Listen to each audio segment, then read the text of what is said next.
Good afternoon, Dr. Do again. This video is outside of medicine. Today I will continue to read Psalm. Today we're going to read Psalm number 14. I'm going to read it. For the director of music of David. The fool says in his heart, there is no God. They are corrupt. Their deeds are vile. There is no one who does good.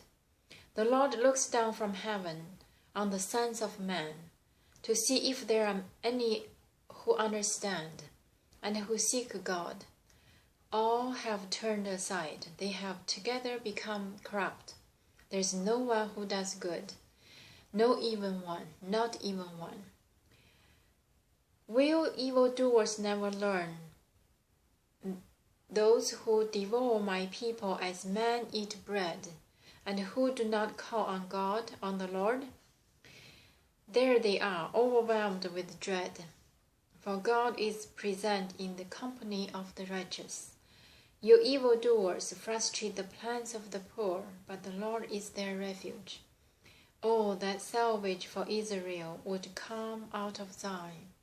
When the Lord restores the fortune of his people, let Jacob rejoice and Israel be glad.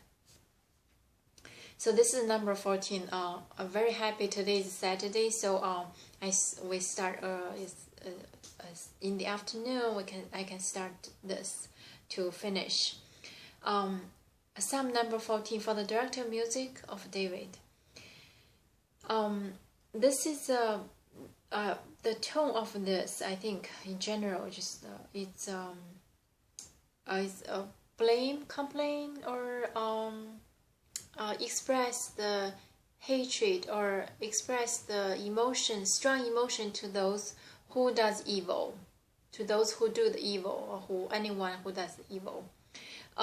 Looks like, because the beginning is like the fool. The fool says in his heart, there's no God. And they are corrupt, their deeds are vile, there's no one who does good. What kind situation, what the situation can bring David think about this way? I think imagine can it imagine happening today? Of course, a lot of people in the circumstances doing something not holy in God's eyes, and this is why David said the fool. David called them a fool. There's no God. They are corrupt. Their deeds are vile. There's no one who does good. The real life is not like written in the book. A lot of realities. You have to make a lot of decisions. Some of them are good. Some of them are not good in terms of in some others' eyes. And the principle and the communication skills, the principle you hold really determines whether it's godly or not godly. In David's view, I do not know. He did not say what are those people doing, but he just say those people are corrupt, and they do not have. There's no God in their heart. Okay. The Lord looks down from heaven on the sons of man, and to see if there are any who understand and any who seek God, all who turn aside, and they have together become corrupt. There is no one who does good, not even one. If you recall the old Abraham plea for the three, he thinks God, three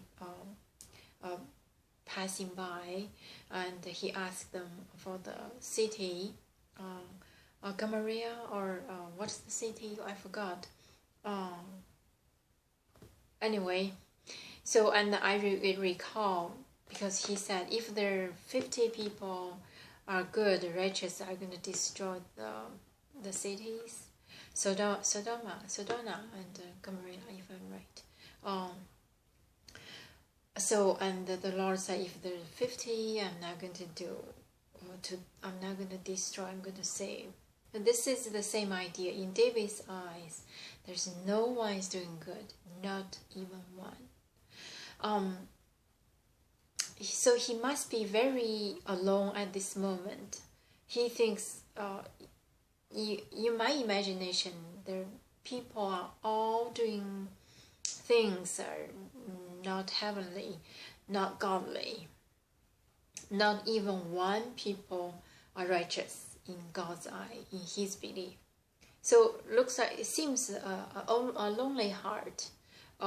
There's a saying like all the world are muddy stained, only one pure, blooming water lily. So probably this is the situation. David look around, everybody is doing evil. He's only one with sober mind and soulman and righteous in God's eyes. Will evildoer never learn, those who devour my people as men eat bread and who do not call on Lord? So those evildoers, those people doing bad, never learn. Those who devour my people as men eat bread and who do not call on Lord. And those my people eating and drinking, those are from God, but they do not call on the Lord. Okay? And there they are, overwhelmed with dread. They just feeling dreadful, no faith, lost the faith, only feeling dreadful.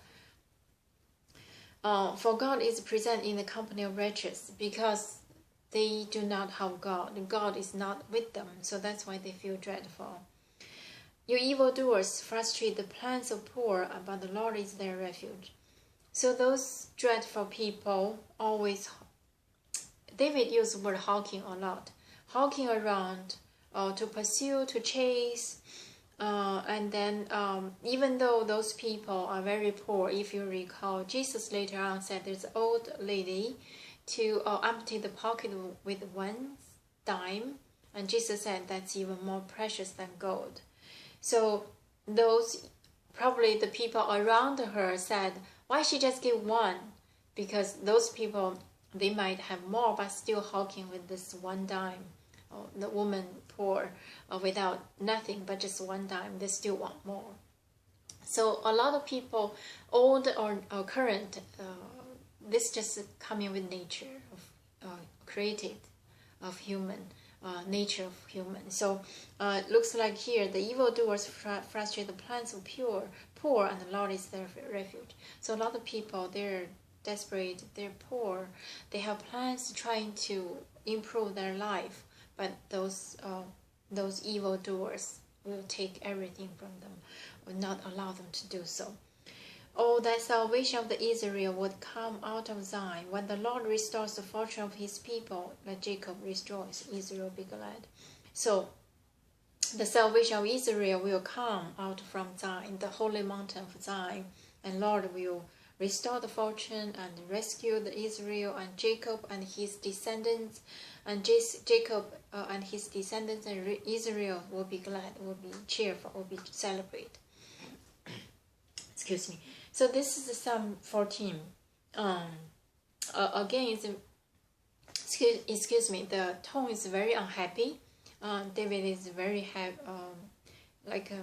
frustrated by the people surrounding him, doing evil and pursue the poor, chasing chasing those feeble and trying to take everything, hawking eyes and not doing righteous. And again, we do not know when, in what circumstances David wrote this, but it looks like he might be the king, or he may just serving the king, or still the shepherd, seeing a lot of poor people. That's another possibility, because he's on the level of just common, ordinary people, shepherd flocks, and seeing a lot of people, and also seeing a lot of vicious and wicked doing evil to oppress or nowadays bully those poor people. That's another possibility. But anyway, the conclusion, the last saying, oh, the salvation of the Israel will come out from Zion, and the Lord restore the fortunes of his people. Let Jacob rejoice, Israel be glad. The faith.